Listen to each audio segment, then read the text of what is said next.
Hello મિત્રો, ફરી પાછા આપણે ધોરણ 12ના ફિઝિક્સના ક્લાસમાં મળી રહ્યા છીએ. Welcome to all of you.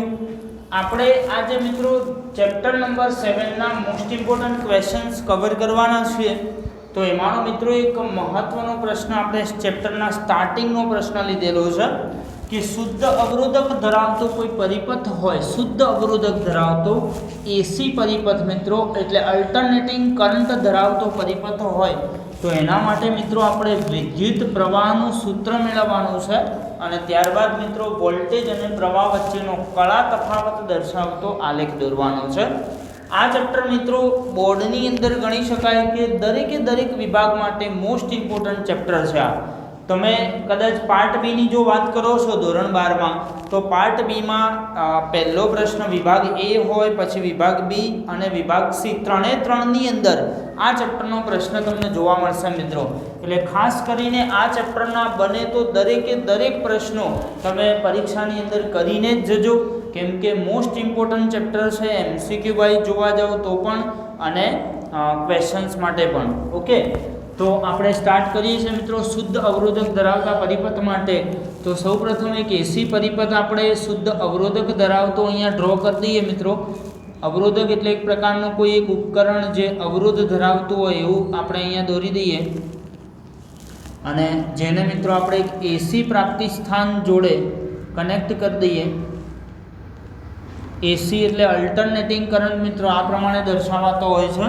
એસી પ્રાપ્તિ સ્થાન V બરાબર Vm sin ઓમેગા ટી સાથે આપણે મિત્રો જોડી દીધું છે. અને એસી પ્રાપ્તિ સ્થાનની અંદર મિત્રો ખાસ એક વસ્તુ ધ્યાનમાં રાખવાની કે જે તે રાશિ વોલ્ટેજ હોય કે કરંટ એ હંમેશા મિત્રો સાઇન વિધેય અનુસાર પોતાનું મૂલ્ય બદલતું હોય છે. એટલે આપણે અહીંયા સાઇન વિધેય જોડે લખતા હોઈએ છીએ. અહીંયા અવરોધનું મૂલ્ય આપણે R ધારી લઈએ છીએ. આ પરિપથમાંથી વહેતો વિદ્યુત પ્રવાહ મિત્રો I લઈ લઈએ. તો આવા પરિપથ માટે આપણે I નું સૂત્ર મેળવવાનું છે મિત્રો. ઓકે, શરૂઆત કરીએ મિત્રો. તો લખીએ સૌપ્રથમ કે શુદ્ધ અવરોધ R ધરાવતો એસી પરિપથ આકૃતિમાં દર્શાવેલ છે. ઓકે, આ પ્રકારે આપણે પહેલું વાક્ય લખશું મિત્રો. ત્યારબાદ આપણે શું કહીશું, અહીંયા તમે સપ્લાય વોલ્ટેજ કેટલો આપેલો છે એની અહીંયા આપણે પહેલાં તો માહિતી આપી દઈએ કે આપેલ પરિપથમાં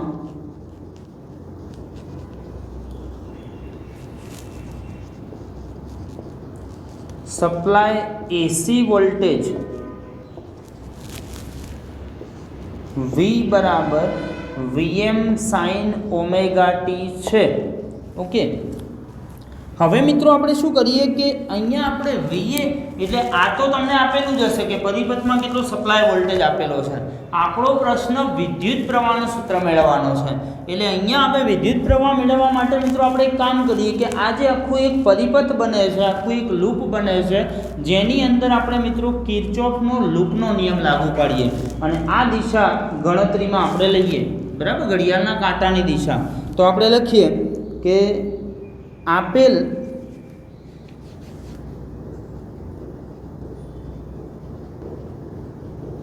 અવરોધ આરમાંથી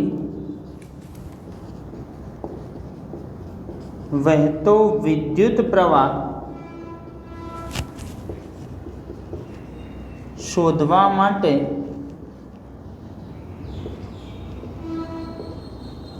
કિર્ચોફનો લૂપનો નિયમ લાગુ પાડતા.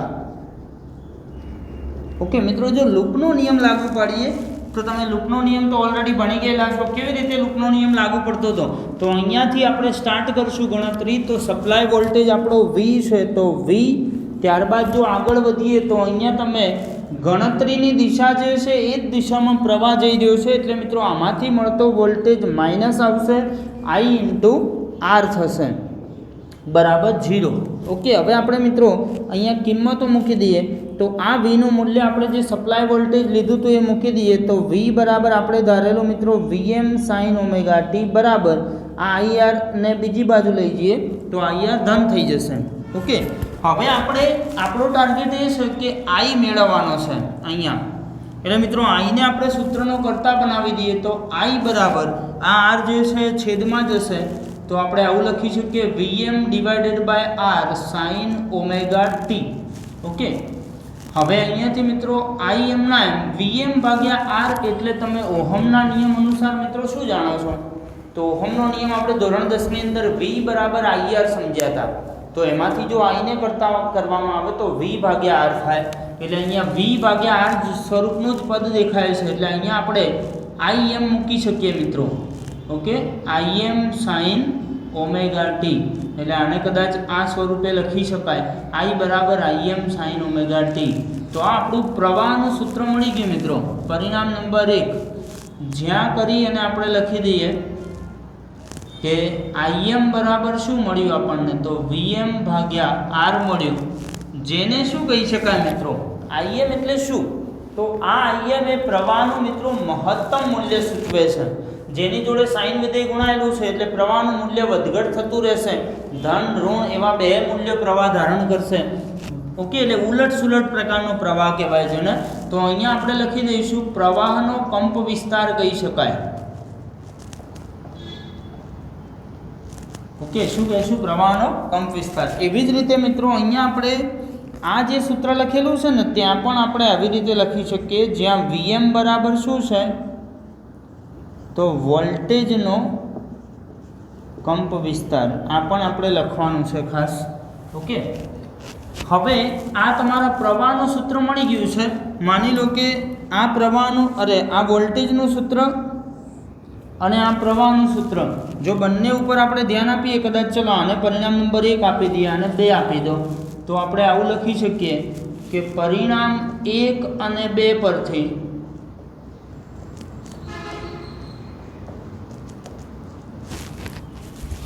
વોલ્ટેજ તથા પ્રવાહ તમે જોઈ શકો છો મિત્રો. વોલ્ટેજના સૂત્રમાં પણ સાઇન વિધેયનો ખૂણો ઓમેગા ટી છે, જ્યારે અહીંયા પ્રવાહના સૂત્રમાં પણ સાઇન વિધેયનો ખૂણો ઓમેગા ટી જ છે.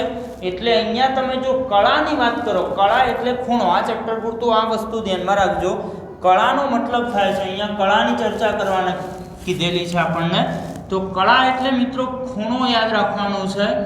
તો અહીંયા પણ ખૂણો ઓમેગા ટી છે, અહીંયા પણ ઓમેગા ટી છે. એટલે મિત્રો પરિણામ 1 અને 2 પરથી આપણે શું કહી શકીએ તો વોલ્ટેજ તથા પ્રવાહ સમાન કળામાં ચાલે છે. ઓકે, વોલ્ટેજ તથા પ્રવાહ સમાન કળામાં ચાલે છે. તો મિત્રો એના માટેનો જો આપણે કદાચ ડાયાગ્રામ દોરવો હોય, આકૃતિ દોરવી હોય તો કેવી મળે? તો અહીંયા હું એક આકૃતિ એના માટેની દોરું છું કેમ કે એ આકૃતિ પણ અહીંયા દર્શાવવા માટે કીધેલી છે. ઓકે, તો સૌપ્રથમ મિત્રો એક પ્રવાહનો મેં આકૃતિ દોરી દીધી છે. ત્યારબાદ એક વોલ્ટેજની આકૃતિ આપણે દોરીએ. આ પ્રકારે મળશે. ઓકે, અહીંયા 0, આ ખૂણો આવશે પાય મિત્રો, અહીંયા આવશે 2π. વચ્ચેના જો ખૂણા કદાચ લખવાની જરૂરિયાત ઊભી થાય તો અહીંયા આવશે મિત્રો π/2, અહીંયા આવશે 3π/2. ઓકે, આ પ્રકારનું. એટલે આ અક્ષ જે છે ને તમને મિત્રો ખૂણા સૂચવે છે એટલે ઓમેગા ટી કહેવાય. ઓકે, એટલે આવી રીતે આપણે લખી શકીએ. ઊભી અક્ષ ઉપર અત્યારે કોઈ રાશિ લખવાની નથી કેમ કે આપણે બે વોલ્ટેજ અને પ્રવાહ માટે આલેખ દોરી રહ્યા છીએ. મિત્રો અહીંયાથી ખાસ સમજજો કે આ જે મહત્તમ ઊંચાઈ છે, આ અંદરનો જે આકૃતિ છે એ I માટેની છે, બહારની આકૃતિ V માટેની છે. કેમ મેં Vની ઊંચાઈ વધુ લીધી છે એનું એક કારણ કહું તમને. અહીંયા તમારું વોલ્ટેજનું જે પણ મૂલ્ય હશે એના આધારે તમે પ્રવાહનું મૂલ્ય મેળવ્યું છે. ઓકે, ધ્યાનમાં રાખજો. અહીંયા તમે જે વોલ્ટેજનું મૂલ્ય અહીંયા મહત્તમ જે પણ લીધું હશે તમારા સપ્લાય વોલ્ટેજની અંદર એના છેદમાં R આવે છે. એટલે કે અવરોધ વડે તમે ભાગી જશો અને ત્યારબાદ તમારા પ્રવાહનું મહત્તમ મૂલ્ય મળી રહ્યું છે. એટલે ઓલવેઝ વોલ્ટેજ કરતાં પ્રવાહનું મૂલ્ય હંમેશા કેવું હશે? ઓછું હશે. એટલા માટે આપણે વોલ્ટેજનો ગ્રાફ થોડો વધારે ઊંચો લીધો છે, જ્યારે પ્રવાહનો ગ્રાફ થોડો નીચો લીધો છે. ક્લિયર? તો અહીંયા આ જે છે એ તમારું પ્રવાહનું મહત્તમ મૂલ્ય સૂચવશે, એટલે તમે આડી અક્ષ ઉપર અહીંયા જો તમે નોંધશો તો આને IM કહેવામાં આવશે. એ જ રીતે તમે π/2 આગળ જોઈ શકો છો કે વોલ્ટેજનો ગ્રાફ પણ છેક મહત્તમ ઊંચાઈ સુધી પહોંચ્યો છે. ત્યાં આગળનું જો વોલ્ટેજનું મૂલ્ય નોંધવામાં આવશે તો એને મિત્રો આપણે VM કહી શકીએ, વોલ્ટેજનું મહત્તમ મૂલ્ય. જે આવા ગ્રાફ માટે કદાચ તમે કહી શકો આ કંપ વિસ્તાર કહેવાય મિત્રો. મહત્તમ ઊંચાઈ પ્રાપ્ત કરવી એટલે કોઈ પણ આલેખનો શું કહેવામાં આવે છે? કંપ વિસ્તાર. એટલા માટે અહીંયા આપણે આવું લખ્યું છે. VM એ શું સૂચવે છે? તો વોલ્ટેજનો કંપ વિસ્તાર. જ્યારે IM શું સૂચવે છે તમને? તો પ્રવાહનો કંપ વિસ્તાર સૂચવે છે. ઓકે. અને અહીંયા મિત્રો એક ખાસિયત આ આલેખની અંદર તમે એ જોઈ શકો છો કે તમારા વોલ્ટેજ અને પ્રવાહના મૂલ્યો સમાન જગ્યાએ પોતાના સમાન મૂલ્યો પ્રાપ્ત કરે છે. જોઈ શકો છો. જો શૂન્ય મૂલ્યો અહીંયા એક જ જગ્યાએ છે, અહીંયા પણ બંનેના શૂન્ય મૂલ્યો, અહીંયા પણ બંનેના શૂન્ય મૂલ્યો આડી અક્ષ પર આવી ગયા.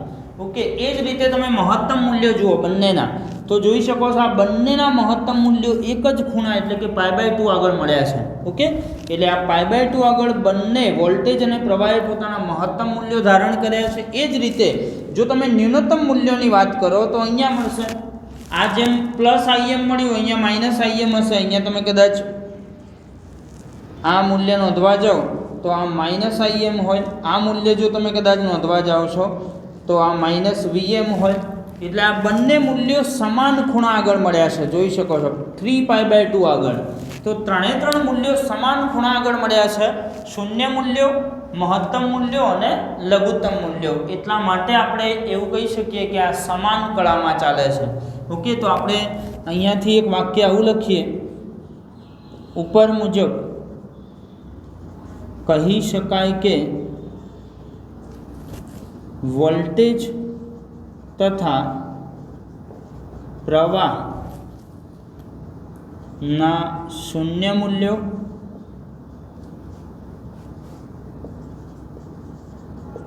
પછી મહત્તમ મૂલ્યો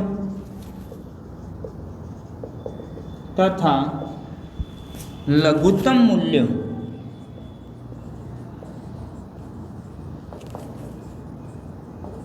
એક જ સમયે મળે છે.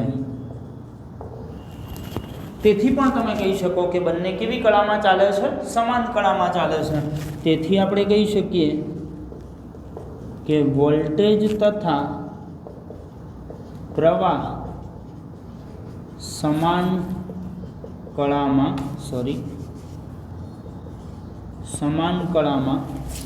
ચાલે છે. ઓકે. આ રીતે તમે પ્રશ્નોને વ્યવસ્થિત રીતે સમજાવી શકો છો. અને આ ચેપ્ટરની અંદર આવા બધા પ્રકારના પ્રશ્નો મિત્રો ઘણા બધા છે. જે પરિપથના ઉપરથી જવાબો લખવાના છે એવા ઘણા બધા પ્રશ્નો આવશે. આના પછીના એવા પ્રશ્નોની આખી એક પેર આવશે કે અહીંયા અવરોધની જગ્યાએ ઇન્ડક્ટર લગાડેલું હશે, ત્યારબાદ પછી આવશે કેપેસિટર લગાડેલું આવશે, અને પછી ત્રણે ઘટકો એક સાથે લગાડેલા આવશે. આવા બધા પ્રશ્નો આ ચેપ્ટરની અંદર તમને જોવા મળશે. 1 બાય 1 આપણે એક કરીને આવા પ્રશ્નોને કવર કરવાના છીએ. તો મિત્રો ચેનલ સાથે જોડાયેલા રહો. તમારા મિત્રોને આવા બધા વિડીયો શેર કરતા રહો કે જેથી તમારા મિત્રો પણ આવા સારા વિડીયોને જોઈ અને પોતાના માર્ક્સને કવર કરી શકે.